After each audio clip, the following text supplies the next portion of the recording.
and welcome to Seasoned and Smart. My name is Rachel Pennellatore, and I'm the Quality Assurance Specialist here at Greater Lynn Senior Services. With me today to discuss falls prevention is Mary Carideo, the Healthy Living Programs Coordinator here at GLIS as well. Welcome, Mary. Thank you for being here. Thank you, Rachel. Thank you for having me. The Healthy Living Programs Coordinator, I know, is a relatively new position for you in the last year, and this focus on the chronic disease self-management programs, or self-management in general, has been, a new initiative ongoing at GLIS. So could you tell us a little bit about, what those terms actually mean and what the programs are for? Sure. As you said, the Healthy Living Programs, although they've been in existence here at GLIS for a number of years in a small way, are now grouped under one umbrella titled Healthy Living Programs, and I am the coordinator for those programs. GLIS did this in an effort to develop, implement, and promote their mission to empower adults to self-manage for better quality of life. And we're doing this through some very well-established self-management and chronic disease self-management programs. Our Healthy Living programs are partially grant-funded. We have a grant from the Administration on Community Living that partially supports our programs. We also are generously funded by the Boston North Cancer Association. The programs basically that we offer are what we call evidence-based programs. What that means is we've had an opportunity to look at the outcomes by using participant surveys. The surveys help us to establish some statistics on how much we're able to help people to self-manage. And that truly is the goal of the Healthy Living programs, is to help people to self-manage and maintain their independence in the community. The Stanford University Chronic Disease Self-Management programs are one of our efforts.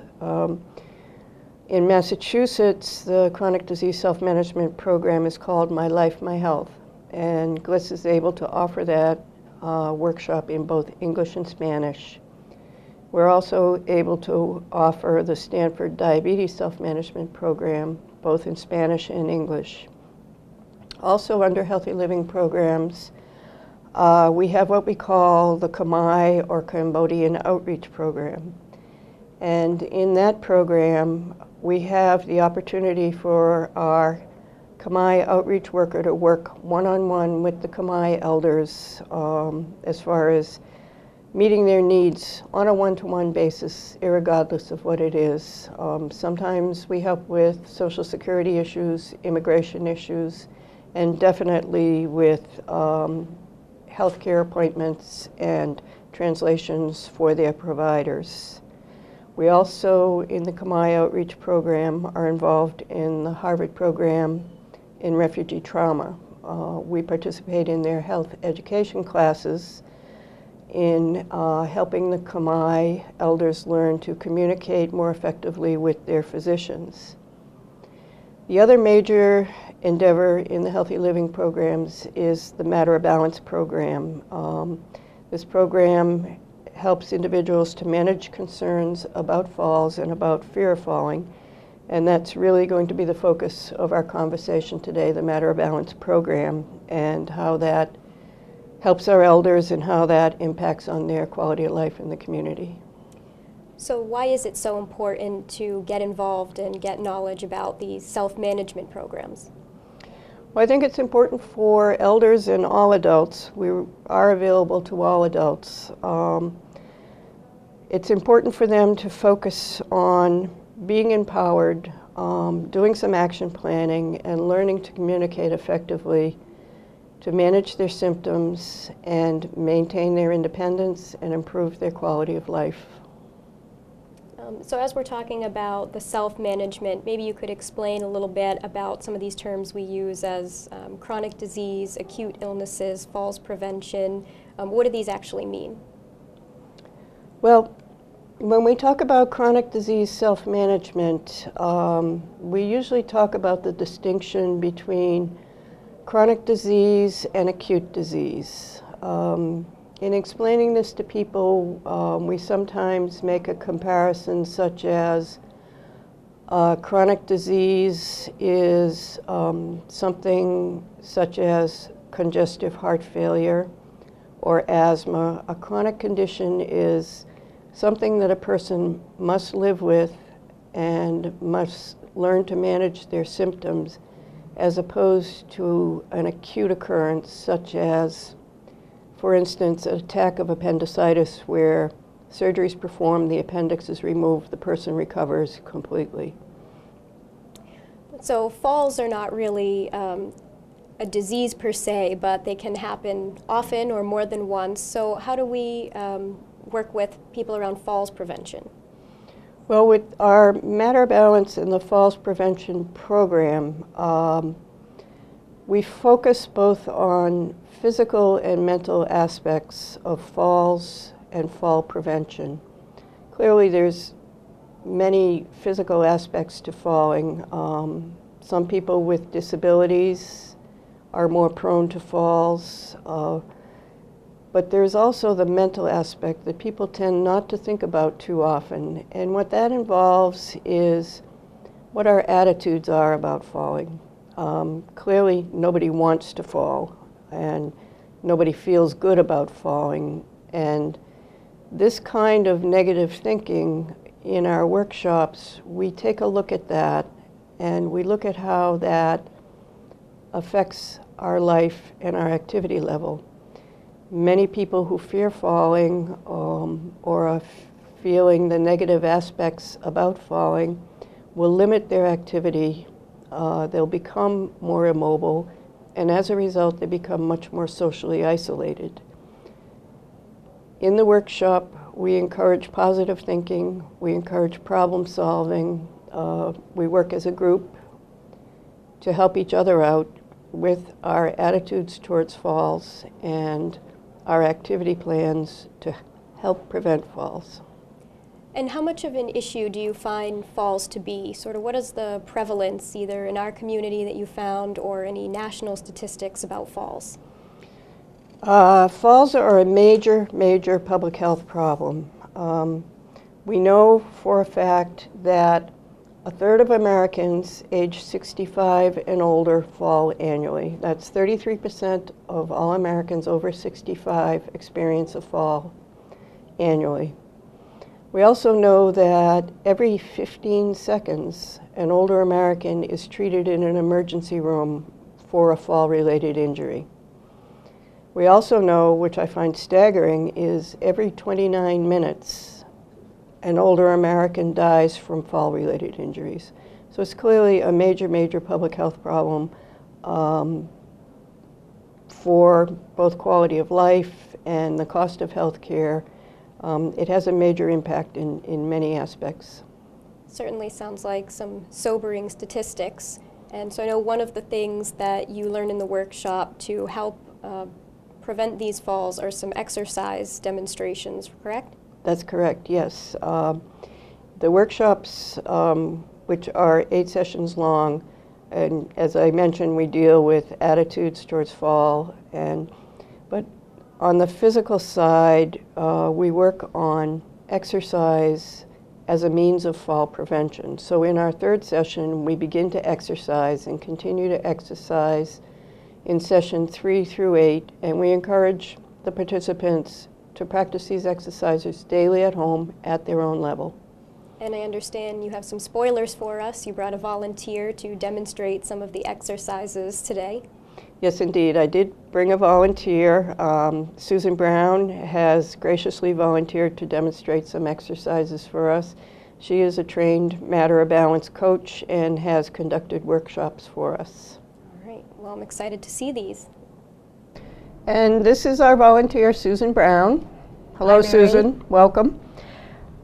She has graciously volunteered to demonstrate some of the exercises that we do in the Matter of Balance workshop. In our exercise program, we always start with a warm-up, and then we do some strength and balance exercises and finish off with a cool-down. So we want to demonstrate a few of our warm-up exercises. The first one is deep breathing. So I'm asking Susan to put her hands on her stomach and deep breathe in such a way that she can feel her stomach pushing out, her diaphragm, and then when she exhales, she feels her hands return to the starting position. We usually do 3 to 5 nice deep breaths in our warm-up. This is a good one for relaxing, too. Yes, it is. So then we would move on to our good morning stretch. So Good morning. All right. Good I would ask Susan to stand up, and we're going to incorporate our deep breathing that we just did into the good morning stretch. So we want to stretch our arms out to the sides and take a nice deep breath. And with the exhale, try to reach a little further left or right with each exhale. This helps us to stretch out our upper extremities. I can feel it.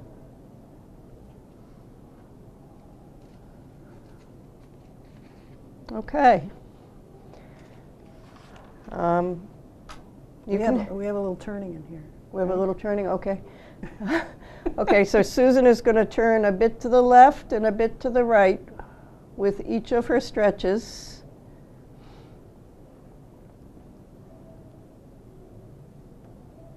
And you'll find when you do this, your shoulders and your arms feel much looser.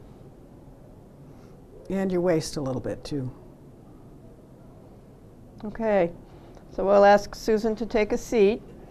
Our next warm-up exercise is called foot circles. This involves the ankle joint. And the ankle joint is very important when we talk about falls. It's called the balance joint. Your ankle joint is the part of your body that senses what kind of a surface you're walking on and conveys that to the brain. So it's fairly important when it comes to preventing falls to have flexible ankle joints. So I'm going to ask Susan to raise her left leg, and while keeping her knee stationary, circle her ankle to the left 5 times and to the right 5 times. And you make it nice and slow, too. That's where the muscles really get a good workout.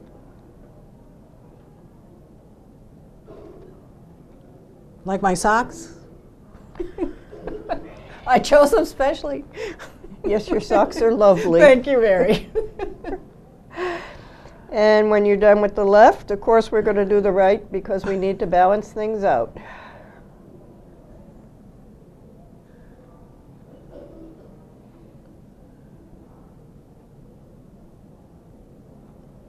How does that feel? Feels good. Feels good. Loosens up the joints very nicely. Definitely does. Okay, so one of our strengthening exercises is what we call seated leg extensions. Now, in this exercise, Susan's going to start with her left leg, and she's going to slide it out and lift it up. And then down and back. And then with the right leg, I just did 2. I forgot, so I'll go back to the right one. Okay. Okay. she's going to slide it out and lift it up. And we alternate legs 5 times starting out. This is the kind of thing that as you become stronger, you can add to the number that you do. It's important to note with this exercise that the up and the down are equally important. Susan doesn't drop her leg down. She brings it down purposefully using her muscles. Well done. Thanks. So the next exercise we want to talk about is called heel cord stretches. And to do this, Susan needs to stand up behind her chair.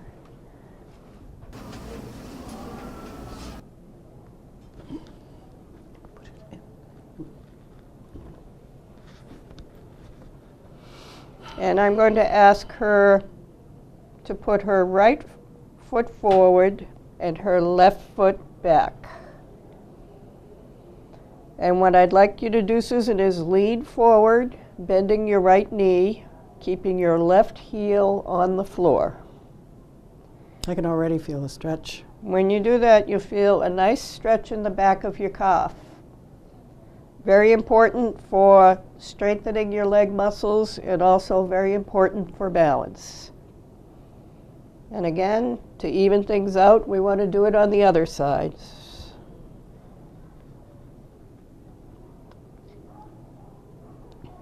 Well done.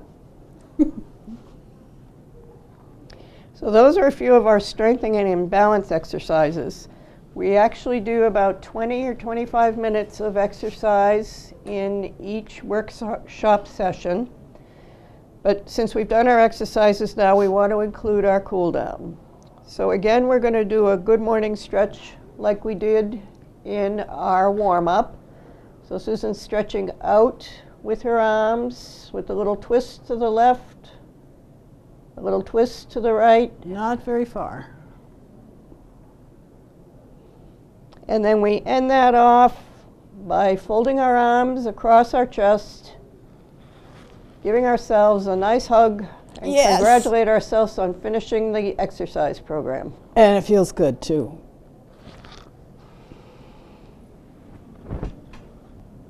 Thank you, Mary, and thanks, Susan, for demonstrating those exercises for us. I was actually in the back practicing some of the seated ones alongside with you guys, and I really like the ankle rolls, actually. So besides these exercise practices and some of the attitudes about falling, what other types of skills or information do you get from the workshops? Well, in the workshop, we also talk about environmental factors that contribute to falls. We have available for people information about assessing their environment, tips about making their environment safer. We also talk about in the workshop the potential for possibly needing some assistive devices in order to stay safe at home, just performing your activities of daily living. In some situations, people don't feel comfortable climbing into the bathtub to shower. They're fearful, and we problem solve, both with strengthening exercises and balance exercises and the potential for evaluating their home for assistive devices. We also train people to look at potential fall hazards in their homes, such as uneven surfaces, their stairs, their lighting. We ask people to consider their medications and possible side effects that might cause weakness or dizziness and contribute to a fall. We encourage them to speak with their physicians about medication side effects so that they will be safe and won't experience side effects. There's many aspects to fall prevention. And so what have we sort of learned about falls in the time that we've been doing these workshops? Well, as far as the participants, we do a pre-survey and a post-survey with each workshop, and what we've learned from them is at the end of a workshop, 97% actually feel more in control of their environment and more able to prevent falls. Actually, 99% would recommend the workshop to a friend. The other thing about the workshops is we have fun, and people get benefit from sharing with others and helping others problem solve. It's always nice to be able to help someone else with their problems and get out of your own head for a little bit, right? That's true.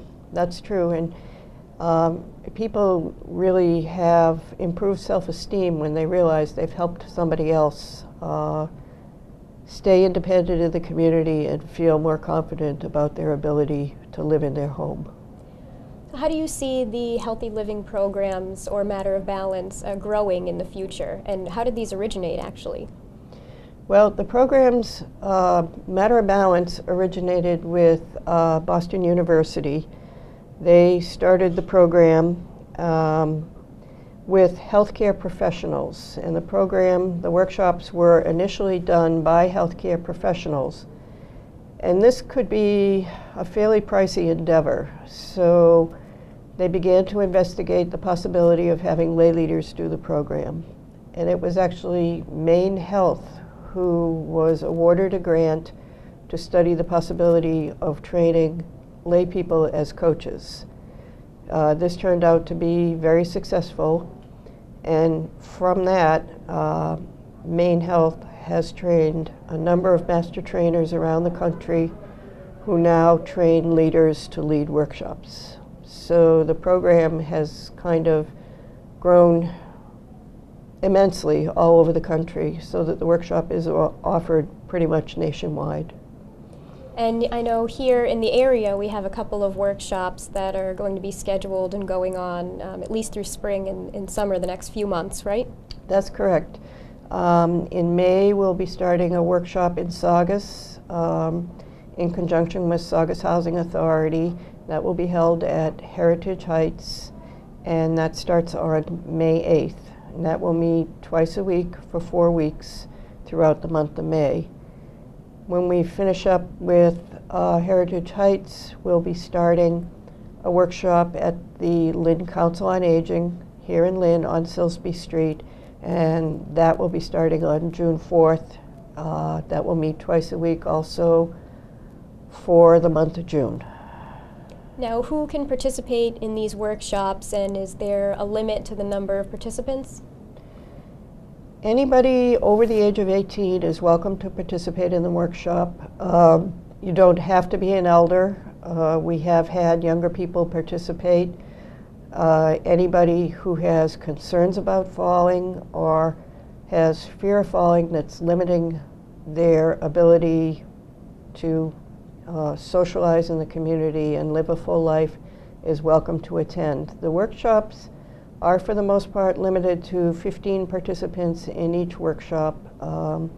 We like the small group so that we can have an interactive workshop and have people share openly. And is there a cost to any of this? There's no cost. Our grant funding covers the cost of the workshop, also covers the cost of materials.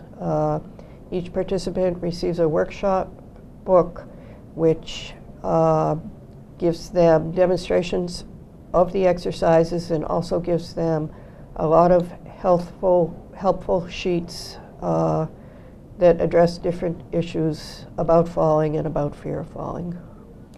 And I was also wondering if you maybe had a few success stories or had tales from a couple of participants that have been really helped by these workshops. A couple of people come to mind. We had one woman who came to participate not because of her own fear of falling, but because of her concerns about her sister. She came with her sister. Her sister initially was a reluctant participant, but very quickly became engaged and was very active in the workshop and very interactive with the group. So although she came thinking that this was not for her, she took a great deal away. So you can also come and participate as a caregiver, or if you're concerned about someone you know or love falling, Absolutely. you can also come? Absolutely, we welcome caregivers. And what about, is there perhaps a younger person, perhaps not an elder, that may have participated in the group for a different reason? I haven't, in Matter of Balance, had an experience with a person younger than 60, although we have had that kind of experience in the chronic disease self-management workshops. And how can people get more information or register if they're interested in any of our healthy living programs? The information, as far as I know, is available on GLIS's website, also on GLIS's Facebook page. They also may contact me by email or by phone. I'd be glad to provide any information that I can, and along with the workshop we have several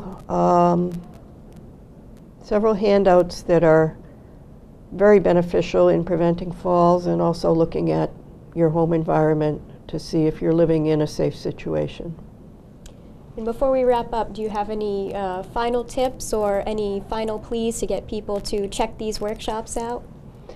I can only say that come and experience. You'll find that it's fun. You'll find that it's helpful. You'll have an opportunity to hear what other people think about falls, learn from them, and also share your own experiences and help other people who are looking at fall prevention. Well, it sounds great. I hope a lot of people call in and register. Thank you, and thank you for having me.